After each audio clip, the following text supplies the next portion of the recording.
Rasul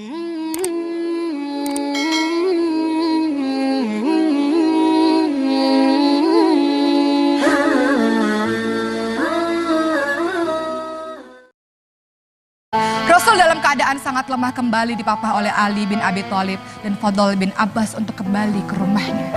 Pada saat itu matahari sudah mulai meninggi. Pintu Rasulullah SAW dikunci dan di dalam Rasulullah SAW sudah terbaring di pangkuannya Aisyah. Ketika itu ada seseorang yang mengetuk pintu rumah Rasulullah dan Fatimah membuka pintu tersebut. Dan sang laki-laki tersebut berkata kepada Fatimah, "Aku ingin bertemu dengan ayahmu." Apa kata Fatimah? "Tidak bisa wahai pemuda, ayahku sedang sakit." Fatimah lalu menutup pintu tersebut dan kembali kepada sang ayah.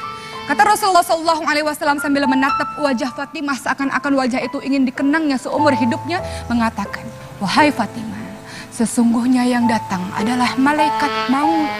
Malaikat maut hendak mengambil nyawaku pada hari ini." Fatimah sudah tidak tahan lagi dan terseduh-seduh dalam tangisannya. Lalu malaikat maut itu masuk ke rumahnya Rasulullah SAW. Dalam keadaan lemah, Rasulullah SAW bertanya kepada malaikat maut, "Di mana malaikat Jibril? Aku tidak pernah melihat malaikat Jibril selama ini. Di mana dia? Kenapa tidak hadir pada hari ini?" Malaikat Jibril pada akhirnya pun datang menemui Rasulullah SAW dan dalam keadaan yang berbaring dan lemah Rasul berkata pada malaikat Jibril, "Wahai malaikat Jibril, tolong beritahu kepadaku apa hakku, apa yang akan aku dapatkan." Apa yang dikatakan oleh malaikat Jibril?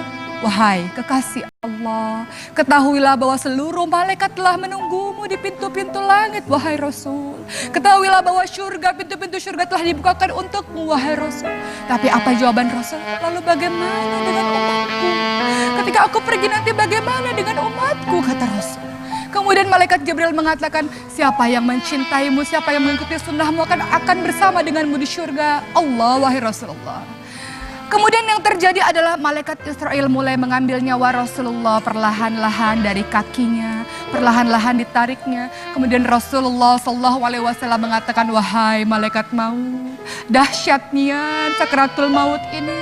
Sakit sekali sakaratul maut ini. Kalau aku tahu rasanya seperti ini, tolong timpakan seluruh rasa sakit sakaratul maut seluruh umatku kepadaku, wahai malaikat maut. Aku tidak ingin mereka merasakan kesakitan yang amat dahsyat seperti ini." Ketika dalam keadaan seperti itu, malaikat Jibril memalingkan mukanya dan Rasulullah SAW berkata pada malaikat Jibril lagi, "Malaikat Jibril, apakah engkau tidak mau melihatku? Jijikkah engkau melihatku sampai engkau memalingkan wajahmu, tidak mau menghadapku?" Apa yang dikatakan oleh malaikat Jibril? "Wahai kekasih Allah, tidak ada orang yang mampu melihat wajah kekasih Allah dalam keadaan sakit seperti ini. Tidak akan ada orang yang rela melihat wajah kekasih Allah dalam keadaan yang hendak mati seperti ini. Aku tidak sanggup untuk melihatmu, wahai Rasul."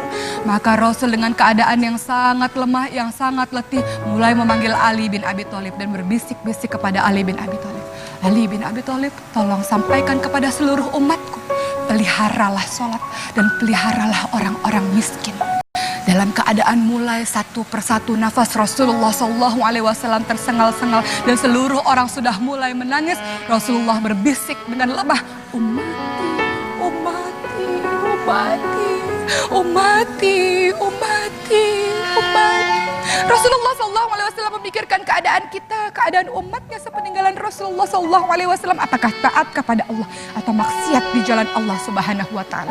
Maka di detik-detik kematian Rasulullah menaikkan satu telunjuknya, kemudian mengucapkan, "La ilaha illallah, la ilaha illallah, la ilaha illallah."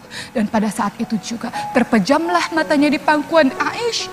Seluruh orang menangis dan kemudian kabar matinya Rasulullah SAW mulai tersiar di seluruh penduduk Madinah. Dan semua orang menangis terseduh-seduh, tersayat hati mereka karena kepeninggalan Rasulullah SAW.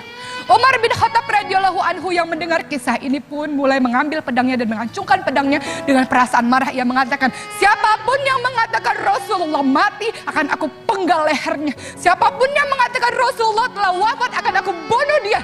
Rasulullah tidak wafat, Rasulullah hanya kembali bertemu dengan Allah, setelah itu kembali lagi bertemu dengan kita. Rasulullah hanya seperti Nabi Musa saja yang bertemu dengan Allah, setelah itu kembali lagi pada umatnya. Jangan sekali-kali kalian mengatakan Rasulullah mati. Begitu kata Umar.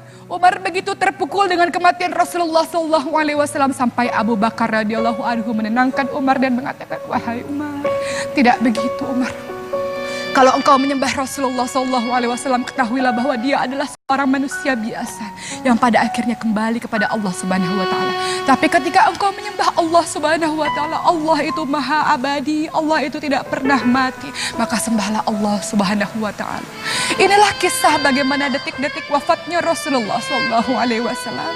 Kita mengaku mencintai Rasulullah, maka apa bentuk aplikasimu dalam mencintai Rasulullah?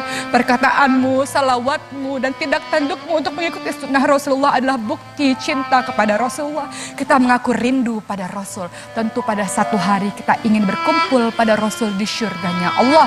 Mudah-mudahan kisah kematian Rasulullah ini menjadi satu pembelajaran bagi kita untuk senantiasa ingat mati. Dan secerdas-cerdas orang, kata Rasulullah, adalah mempersiapkan perbekalan untuk menyambut kematian kita, untuk pada akhirnya bertemu dengan Allah sang kekasih abadi dan Rasulullah SAW.